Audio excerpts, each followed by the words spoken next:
La belle vie, la belle vie. Bonjour. Bonjour Solange. Alors je viens grâce à Cœur évidemment. Cœur, tu sais, c'est Nunuche, hein, Nunuche Télé, donc enfin Nunuche, Nunuche Cœur, et évidemment vient de me renvoyer vers Nunuche, j'ai envie de dire Nunuche Télé, avec Solange te parle. Alors, et qui évidemment a beaucoup de succès, j'ai vu 100 000 vues, bah évidemment, puisque si tu rentres dans le cadre de ce que la société veut que tu sois, à partir du moment où tu vas donner des réponses nunuches, qu'est-ce que j'entends par des questions, il y a une question nunuche, et souvent sur le web on te pose pas mal de questions nunuches, mais si tu réponds à la question nunuche par une réponse nunuche, du coup grand succès. Si évidemment tu réponds pas, bon, ce qui est un peu mon cas, ou alors je vais détourner la question et je vais la rendre encore plus nunuche multipliée par 1000. Alors la petite différence, mais je pense que ça doit tenir aussi au fait que les vidéos femmes peut-être ont un peu plus de succès, peut-être, je ne sais pas. Après, c'est une question comme Solange peut le dire, de la magie du web, hein, la magie. Pourquoi? La magie de la vie aussi. Hein, hier, mon ami me disait, quand tu crées quelque chose, tu es créateur, quelle que soit la création, ta création peut très bien passer au top niveau, alors que ça vaut rien. Exemple, Bachung. Il a pas validé de son vivant quelque chose, et vous les financiers, vous ressortez les brouillons qu'il n'a pas daigné sortir en public. Il n'a pas daigné sortir en public parce qu'il a estimé que ça valait pas la peine de le sortir en public. Mais vous êtes entre guillemets les vautours et vous ressortez ça. Hein. En gros, il aurait laissé plein de brouillons, plein de bêtises, vous aurez édité ça parce que mais c'est Bachung. Ah mais oui, mais c'est un nom. Donc même les, je vais pas dire les croûtes, mais presque, même les croûtes, même il aurait rasé ses cheveux. Ah tiens, je vais laisser mes cheveux quelque part. Tu vas vendre les cheveux de Bachung, tu vois? Donc on est dans une société telle que si tu as un nom, hein, même les bêtises que tu as pu écrire, eh bien on va les éditer. Et il n'y a même pas de respect moral, ou de droit moral, ou de... Tu édites, voilà, allez-y. Bon, alors ça c'est l'avis de mon ami, hein, j'ai pas écouté encore cet album sorti à partir des restes, hein, un album non validé par l'auteur lui-même, et pour cause. Bon bah c'est un peu pareil, j'ai presque envie de dire, bon moi, j'allais dire c'est un peu pareil pour moi, sauf que je suis pas une tête d'affiche, donc c'est un peu, on a envie de dire, on s'en moque. Mais est-ce que par exemple, j'apprécierais qu'on édite une fois que je suis mort? J'ai envie de dire, bah si ça t'amuse, vas-y, tu vois. Si, enfin moi, ça c'est mon avis personnel. Si je décide, par exemple, j'ai écrit quelque chose et dit oh là, ça c'est une bêtise. Évidemment que si je considère que c'est une bêtise et que j'ai pas envie que ça soit publié ou j'ai pas envie que ça reste après ma mort, tu penses bien que je vais déchirer la bêtise. Je vois pas l'intérêt de garder une bêtise. Ou alors, je vais dire oh là là, c'est une bêtise, et je vais l'écrire. Je vais dire ah t'as écrit ça en 89, c'est une bêtise mon gars. Mais enfin bon, c'est vrai que ça t'a formé, cette bêtise t'a formé, t'as commencé avec cette bêtise, et finalement, 40 ans après, tu te rends compte, oh là là, c'était une bêtise. Ouais, alors là, ça dépend de la bêtise, évidemment. Si c'est une bêtise, une petite bêtise, pourquoi pas. Si c'est une grosse bêtise, vaut mieux, évidemment, ne pas la dire, ne pas la garder. Mais là, en l'occurrence, voilà, la question de qu'est-ce qu'on propose, qu'est-ce qu'on fait, qu'est-ce qu'on peut publier. Ce même ami d'ailleurs me dit t'es YouTube, je vois pas l'intérêt. D'ailleurs je les regarde pas.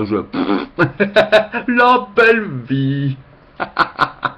Non mais c'est un ami, ça reste un ami. Pourquoi? Parce que dans un ami, tu as évidemment des choses que tu n'apprécierais pas chez quelqu'un on va dire qui n'est pas ton ami. Tu lui dirais bon bah écoute, on n'a rien à faire ensemble.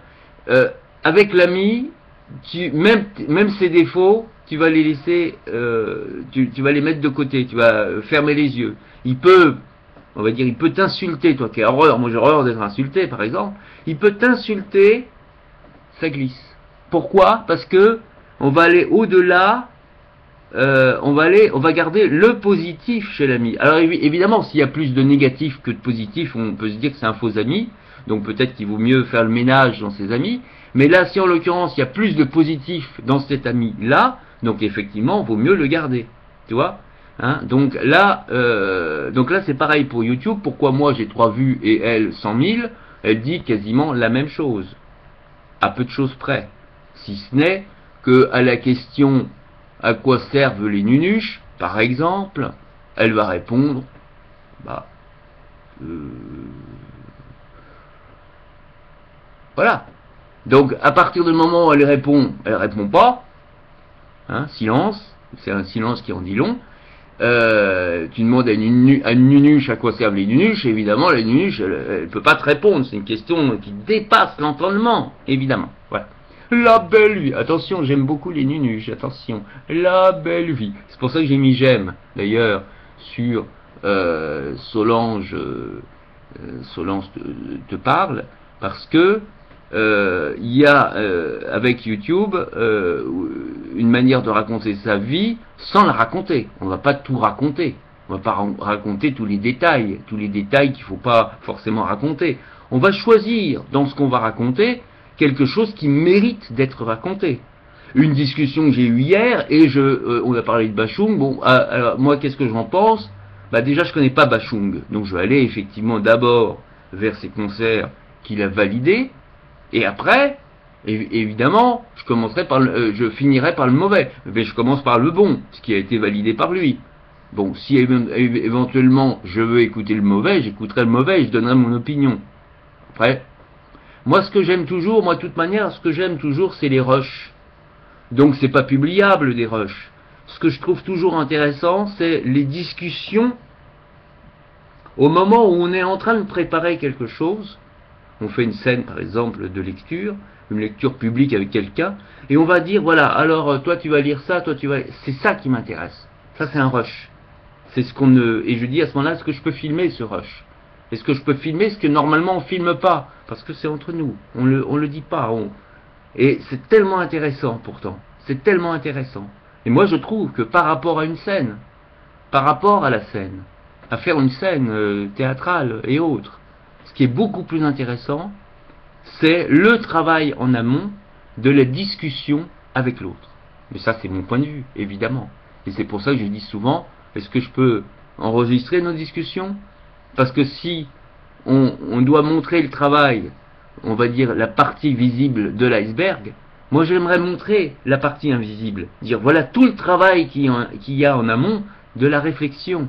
Et peut-être aussi ça peut permettre de faire comprendre et de dire oh là là mais c'est pas si simple, ça a l'air d'être simple, comme ça on prend un livre et on lit. Non, c'est pas si simple, on peut passer des heures à une lecture, on peut passer des années à une lecture et reprendre, commencer à l'âge de 10 ans, évidemment la lecture qu'on peut faire d'un texte à 10 ans n'est pas la même que quand on reprend le texte 10 ans après, 20 ans après, 40 ans après, la voix change, hein, évidemment, mais l'inspiration, l'interprétation, la manière d'être change, la nunucherie, puisqu'on me dit souvent, moi, toi t'es un nunuche, hein, et il y a même une cousine qui m'a dit, oh bah toi, je vois, t'étais nunuche quand t'avais 10 ans, mais je vois que t'es nunuche encore maintenant, non, trop peu pour moi, au revoir, hein, parce que là vraiment, moi je vais considérer que t'es un mort, hein, t'es un nunuche mort.